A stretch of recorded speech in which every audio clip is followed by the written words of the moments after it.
European union EU मुख्यतया युरोपमा रहेका देशहरूको एउटा राजनैतिक र आर्थिक सङ्गठन हो। दोस्रो विश्वयुद्धपछि युरोपमा शान्ति स्थापना गर्ने र आर्थिक सहकार्य बढाउने उद्देश्यले यसको स्थापना भएको हो। यसका बारेमा केही मुख्य जानकारीहरू तल दिएका छन्। 1. युरोपियन युनियनमा कतिवटा देशहरू छन्? हाल युरोपियन युनियनमा जम्मा 27 वटा सदस्य राष्ट्रहरू छन्। सन् 2020 मा संयुक्त अधिराज्य युकेले यस युनियन छोडेपछि, जसलाई ब्रेक्सिट भनिन्छ, अहिले यो सङ्ख्या 27 मा झरेको हो। 2. यसका मुख्य नियमहरू के हुन्? EU का नियमहरू सदस्य राष्ट्रहरूका बीचमा साझा बजार र एकता कायम गर्न बनाइएका छन्। केही प्रमुख विशेषताहरू यस प्रकार छन्। साझा बजार।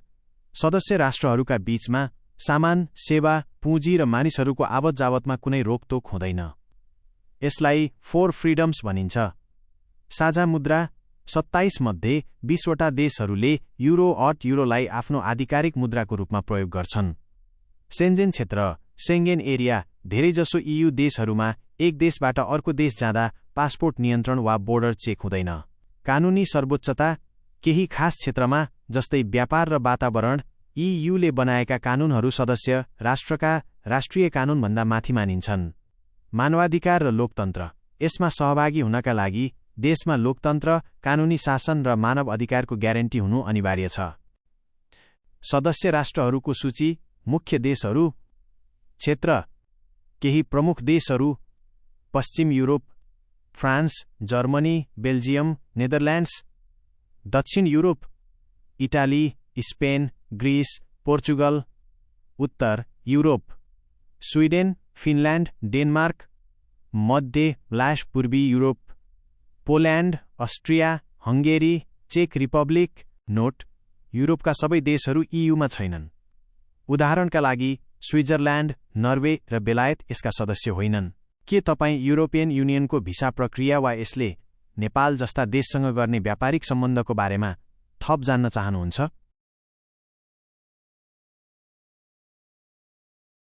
हो, युरोपियन युनियन EU भित्र एउटा देशको नागरिक वा कम्पनीले अर्को सदस्य राष्ट्रमा जमिन र घरजग्गा प्रपर्टी किन्न सक्छन्। यो EU को आधारभूत सिद्धान्तहरूमध्ये एक हो। यसबारे केही महत्त्वपूर्ण जानकारी र नियमहरू तल दिएका छन्। 1. पुँजीको स्वतन्त्र प्रवाह, free movement of capital. European युनियनको नियमअनुसार कुनै पनि सदस्य राष्ट्रले अर्को सदस्य राष्ट्रका नागरिकलाई जग्गा किन्नबाट रोक्न पाउँदैन। यसलाई फ्री मुभमेन्ट अफ क्यापिटल भनिन्छ। यसको अर्थ समान अधिकार।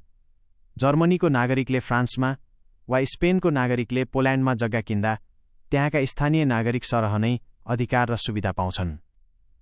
लगानीको स्वतन्त्रता। व्यावसायिक प्रयोजन, कलकारखाना खोल्न वा व्यक्तिगत प्रयोजन, घर बनाउन, दुवैका लागि जमिन किन्न पाइन्छ। 2. गैर विभेदकारी नियम, नन डिस्क्रिमिनेसन। EU को सन्धिहरूले राष्ट्रियताको आधारमा भेदभाव गर्न निषेध गरेको छ। यदि कुनै देशले आफ्ना नागरिकलाई जग्गा किन्न दिन्छ भने उसले अन्य EU नागरिकहरूलाई पनि सोही शर्तमा जग्गा किन्न दिनुपर्छ। 3. केही अपवाद र प्रतिबन्धहरू। यद्यपि जग्गा किन्न पाइने सामान्य नियम छ, तर केही विशेष परिस्थितिमा केही देशहरूले आफ्ना स्थानीय नियमहरू लागू गर्न सक्छन्। कृषियोग्य जमिन। केही देशहरूले खेतीयोग्य जमिन जोगाउनका लागि जो किसान हो उसले मात्र जग्गा किन्न पाउने जस्ता शर्तहरू राखेका हुन सक्छन्। तर यस्तो नियम आफ्नै देशका नागरिक र अन्य EU नागरिक दुवैका लागि समान हुनुपर्छ। सुरक्षा क्षेत्र। राष्ट्रिय सुरक्षाको दृष्टिले संवेदनशील मानिएका क्षेत्र जस्तै सैन्य इलाका नजिकमा जग्गा किन्न केही प्रतिबन्ध हुन सक्छ। दोस्रो घर, सेकेन्ड होम्स। डेनमार्क वा माल्टा जस्ता साना देशहरूमा छुट्टी मनाउने घर, हलिडे होम्स किन्नका लागि कहिलेकाहीँ विशेष अनुमति वा त्यहाँ बसोबास गरेको हुनुपर्ने शर्त हुन सक्छ। EU का अन्य मुख्य नियमहरू एक नजरमा। नियमको क्षेत्र। मुख्य बुदा, भिसा फ्री यात्रा। EU नागरिकहरू कुनै पनि सदस्य राष्ट्रमा बिना भिसा जान, बस्न र काम गर्न सक्छन्। भन्सार रहित व्यापार। एक देशबाट अर्को देशमा सामान लैजाँदा कुनै पनि भन्सार शुल्क, कस्टम्स ड्युटी लाग्दैन। उपभोक्ता सुरक्षा। सबै EU देशहरूमा सामानको ग्यारेन्टी, फिर्ता गर्ने नियम र गुणस्तरका मापदण्डहरू समान हुन्छन्। GDPR, डाटा सुरक्षा। नागरिकहरूको व्यक्तिगत जानकारी सुरक्षित राख्नका लागि कडा नियमहरू छन्। तपाईले यो जानकारी कुनै विशेष प्रयोजन, जस्तै व्यापार सुरु गर्न वा वैदेशिक लगानीको बारेमा बुझ्न का लागि खोज्नु भएको हो? यदि त्यसो हो भने म थप विस्तृत जानकारी दिन सक्छु।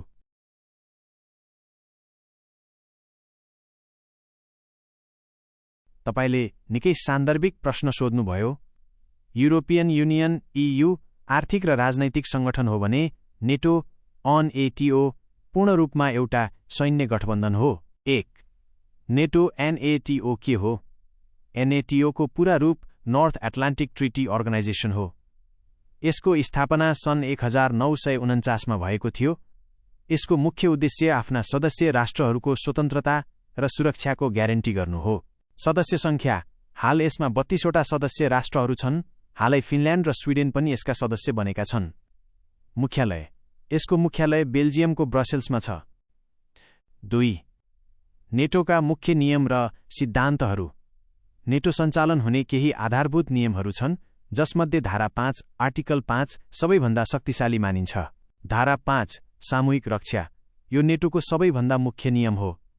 यसले भन्छ, कुनै एक सदस्य राष्ट्रमाथि भएको सशस्त्र आक्रमण सबै सदस्य राष्ट्रमाथि भएको आक्रमण मानिनेछ। यदि कुनै एक सदस्य देशमाथि बाहिरी आक्रमण भयो भने सबै सदस्यहरूले उसलाई सैन्य सहयोग गर्नुपर्छ। इतिहासमा यो नियम सन् 2001 मा अमेरिकामा भएको नौका मुनि 11 कोलम्बो हमलापछि मात्र एक पटक प्रयोग गरिएको छ। प्रजातान्त्रिक मूल्य मान्यता नेटोको सदस्य बन्नका लागि त्यो देशमा लोकतन्त्र हुनुपर्छ र उसले आफ्ना छिमेकीहरूसँगका विवादहरू शान्तिपूर्ण रूपमा सुल्झाएको हुनुपर्छ। सैन्य खर्च 2% नियम नेटोका सदस्य राष्ट्रहरूले आफ्नो कुल गारस्थे उत्पादन GDP को कम्तीमा 2% सैन्य क्षेत्रमा खर्च गर्नुपर्ने लक्ष्य राखिएको छ। खुल्ला ढोका नीति ओपन डोर पोलिसी नेटोको सिद्धान्त अनुसार कुनै पनि युरोपेली देश जसले नेटोको शर्तहरू पूरा गर्छ र उत्तर एटलान्टिक क्षेत्रको सुरक्षामा योगदान दिन सक्छ उसले सदस्यताका लागि आवेदन दिन सक्छ। तर नयाँ सदस्य थप्नका लागि सबै पुराना सदस्यहरूको सहमति युनानिमस कन्सेन्ट अनिवार्य हुन्छ। 3. नेटो र युरोपियन युनियन EU बीचको भिन्नता विशेषता।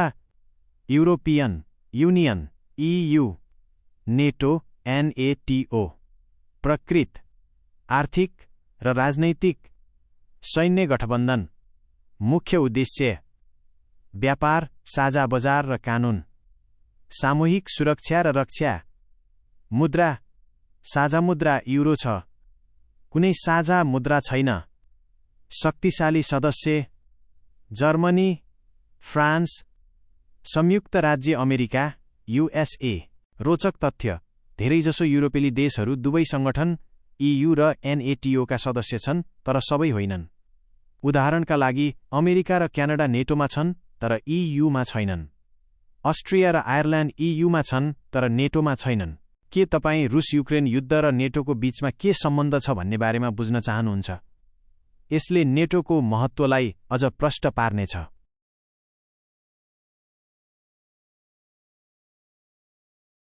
रुस युक्रेन युद्ध र नेटो NATO बीचको सम्बन्धलाई बुझ्न केही मुख्य बुदाहरू तल दिइएका छन्। 1. युक्रेनको नेटो बन्ने इच्छा। युक्रेनले आफ्नो संविधानमै नेटोको सदस्य बन्ने लक्ष्य राखेको छ। युक्रेनको तर्क छ कि रुस जस्तो शक्तिशाली छिमेकीबाट बच्न उसलाई नेटोको सुरक्षा विशेष गरी आर्टिकल 5 आवश्यक छ। 2. रुसको विरोध र सुरक्षा चासो। रुसले युक्रेन नेटोमा सामेल हुनुलाई आफ्नो राष्ट्रिय सुरक्षाका लागि रातो रेखा रेड लाइन मानेको छ।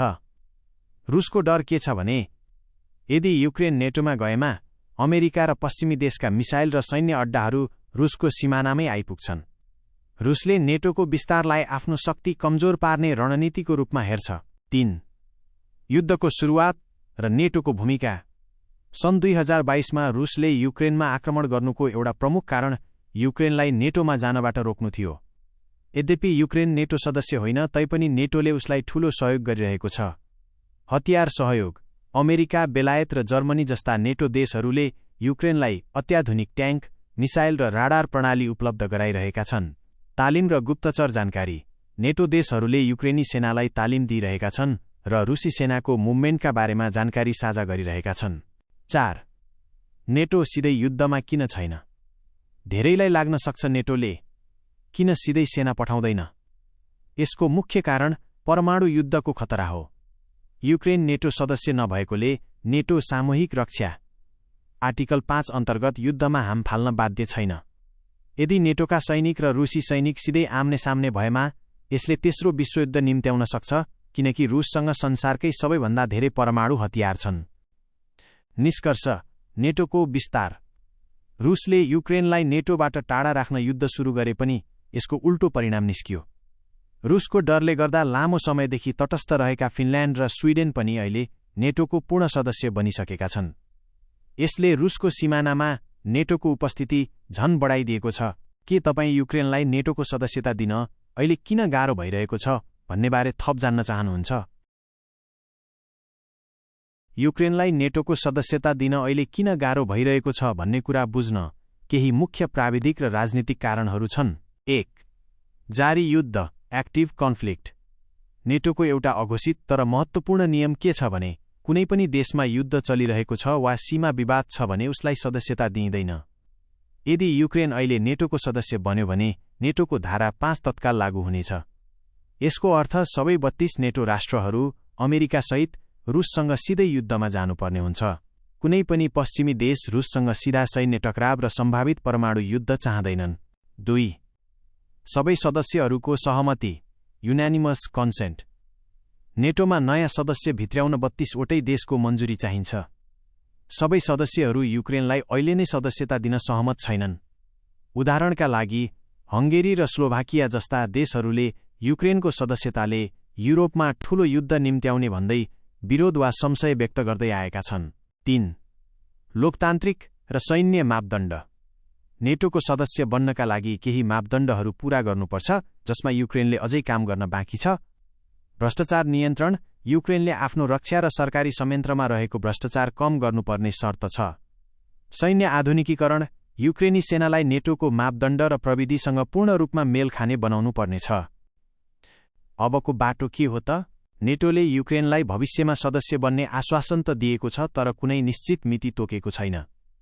हालका लागि नेटोले युक्रेनलाई निम्नानुसार सहयोग गरिरहेको छ।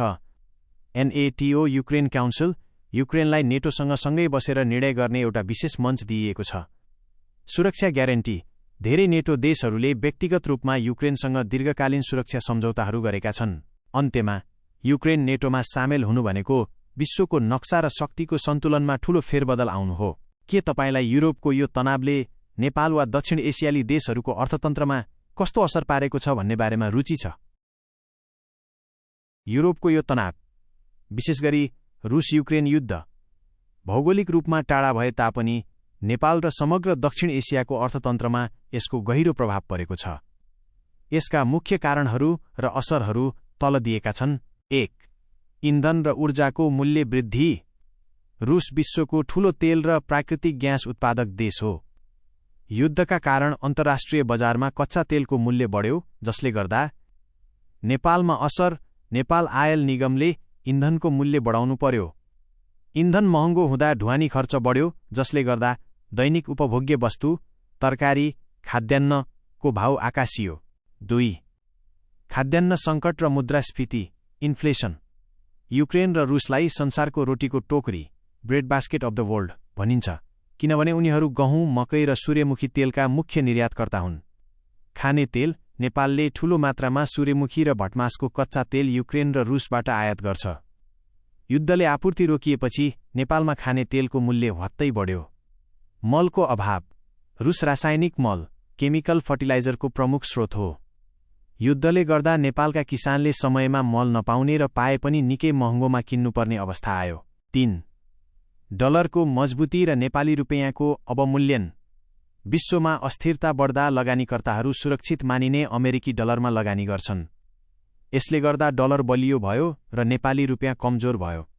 ऋणको भार। डलर महँगो हुँदा नेपालले तिर्नुपर्ने वैदेशिक ऋणको भार बढ्छ। आयात महँगो। हामीले विदेशबाट किन्ने मोबाइल, गाडी र इलेक्ट्रोनिक्स सामानहरू महँगो भए। दक्षिण एसियाका देशहरूमा परेको प्रभाव। तुलना। देश। मुख्य प्रभाव। नेपाल। महँगी वृद्धि, विदेशी मुद्रा सञ्चितमा दबाव र मलको अभाव। भारत।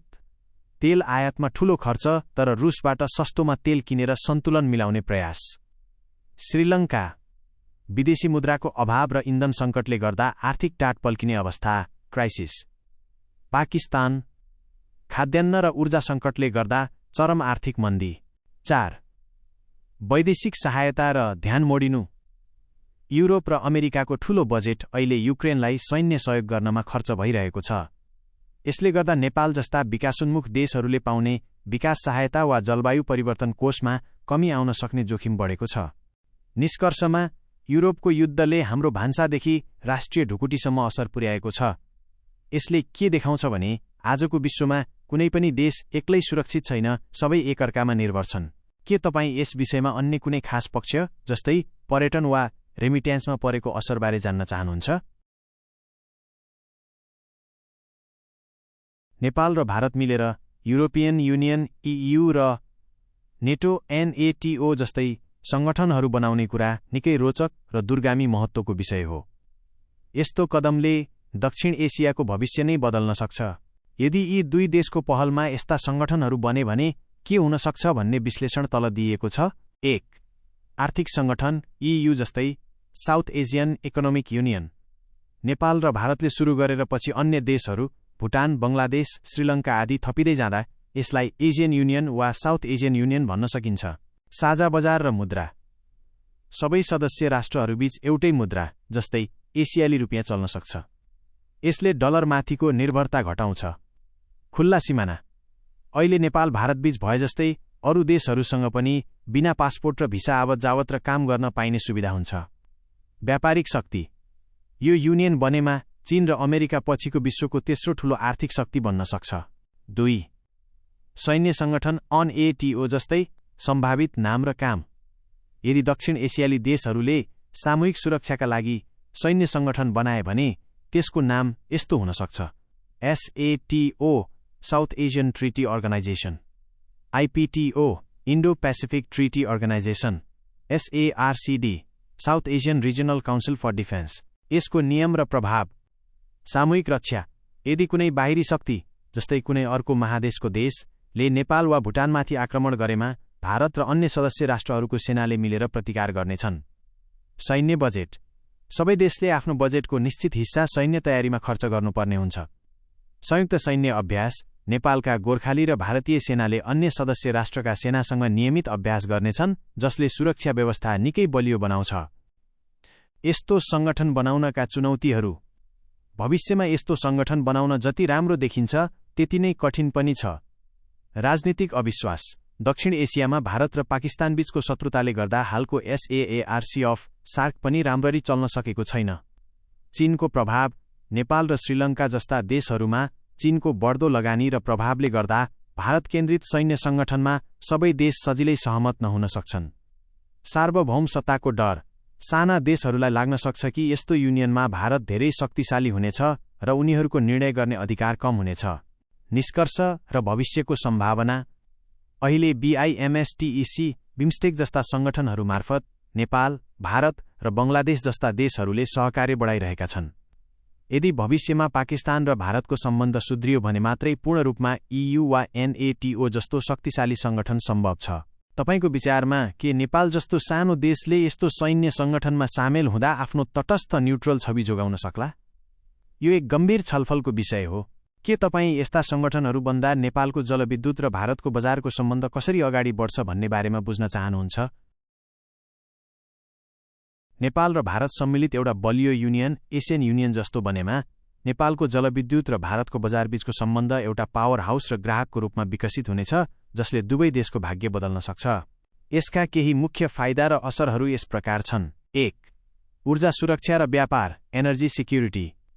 नेपालसँग करिब 83,000 मेगावाट जलविद्युत उत्पादन गर्ने क्षमता छ, जबकि भारतलाई आफ्नो उद्योग र बढ्दो जनसङ्ख्याका लागि विशाल मात्रामा बिजुली चाहिन्छ। साझा ग्रिड। युरोपियन युनियनमा जस्तै एउटै इलेक्ट्रिसिटी ग्रिड भएमा नेपालमा उत्पादित बिजुली बिना कुनै झन्झट दिल्ली, मुम्बई वा बङ्गलादेशसम्म पुग्न सक्छ। बजारको सुनिश्चितता। नेपालले बिजुली कहाँ बेच्ने भन्ने चिन्ता गर्नु पर्दैन।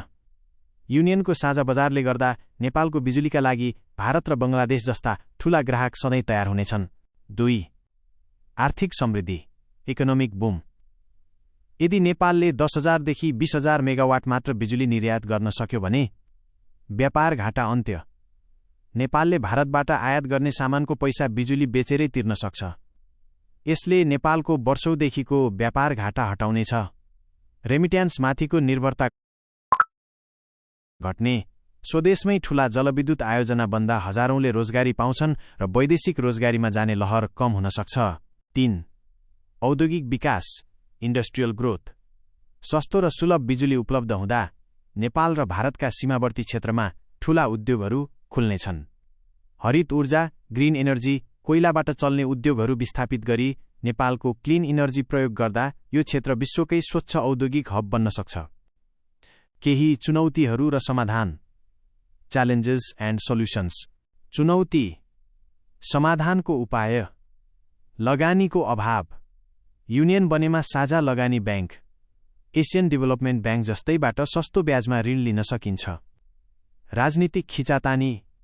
नदी र पानीको अधिकारका बारेमा स्पष्ट र साझा कानून EU ल जस्तै बनाउनुपर्छ। प्रसारण लाइन। दुवै देशले मिलेर उच्च क्षमताका ट्रान्समिसन लाइनहरूमा लगानी गर्नुपर्छ। निष्कर्ष। नेपाल र भारतबीचको यो सम्बन्ध विन विन दुवैलाई फाइदा हुने अवस्था हो। नेपालसँग स्रोत सोर्स छ र भारतसँग बजार मार्केट। यदि दुई देशले एउटा साझा युनियनको ढाँचामा काम गरे भने दक्षिण एसिया 21औं शताब्दीको सबैभन्दा बलियो आर्थिक क्षेत्र बन्ने निश्चित छ।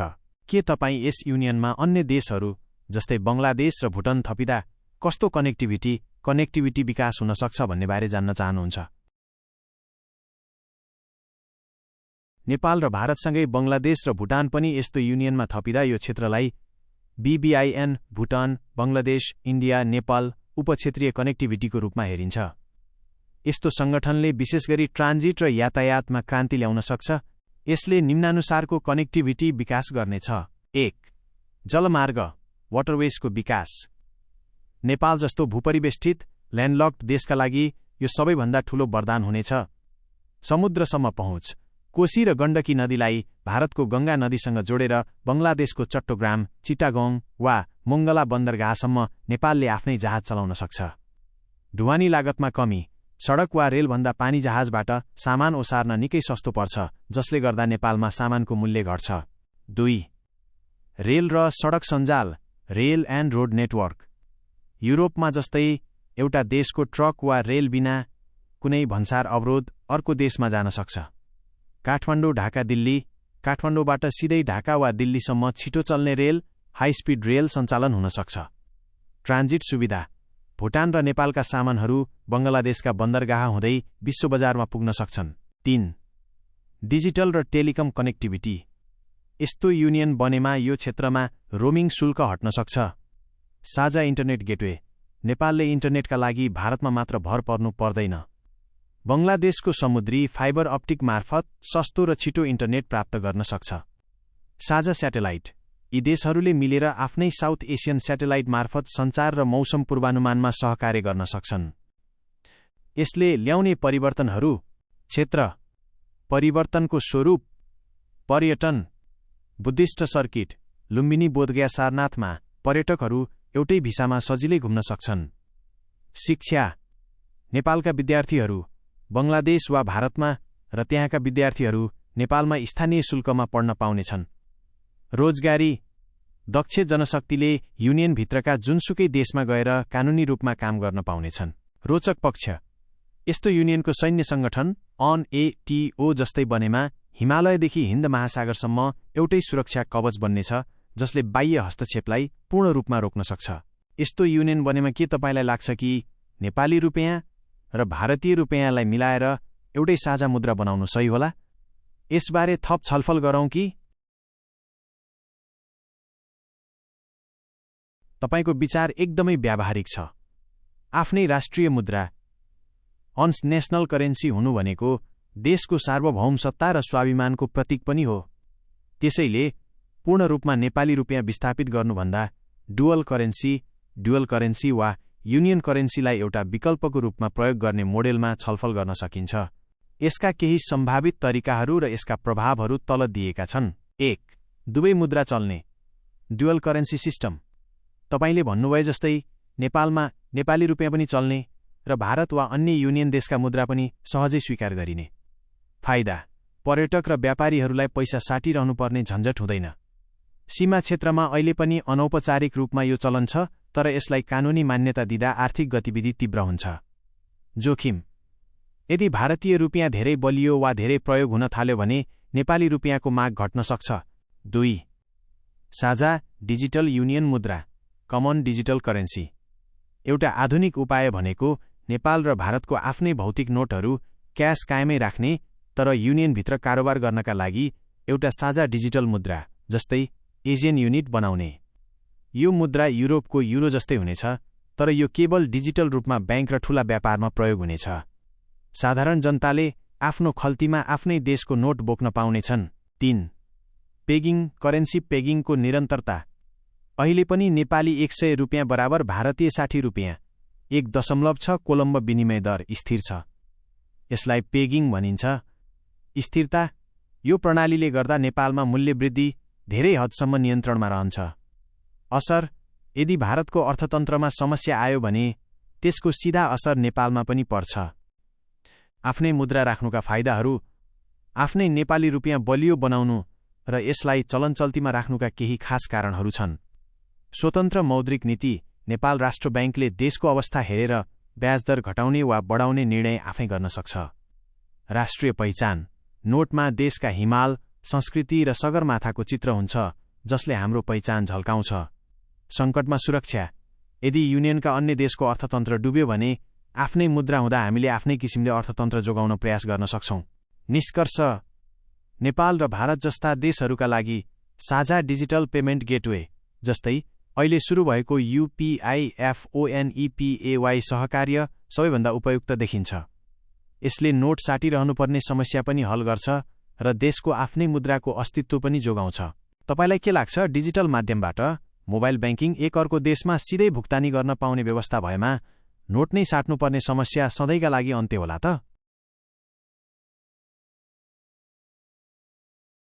नेपाल र भारतको नेतृत्वमा AU एसियन युनियन र SATO South Asian Treaty Organization जस्ता सङ्गठनहरू निर्माण गर्नु एक ऐतिहासिक कदम हुनेछ।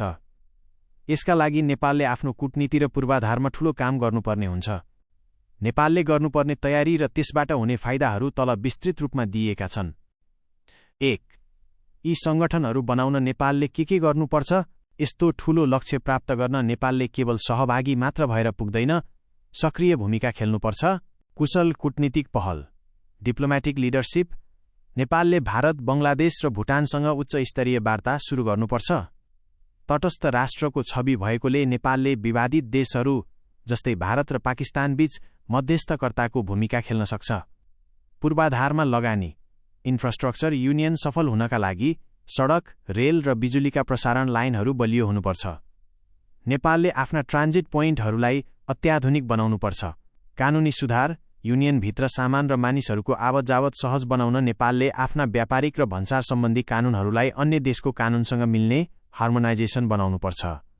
सैन्य क्षमता वृद्धि: SATO का लागि इस्टु, नेटो जस्तो सङ्गठनमा रहनका लागि नेपाली सेनाको प्रविधि र तालिमलाई आधुनिक बनाउनुपर्छ ताकि अन्य सदस्य राष्ट्रहरूसँग मिलेर काम गर्न सकियोस्।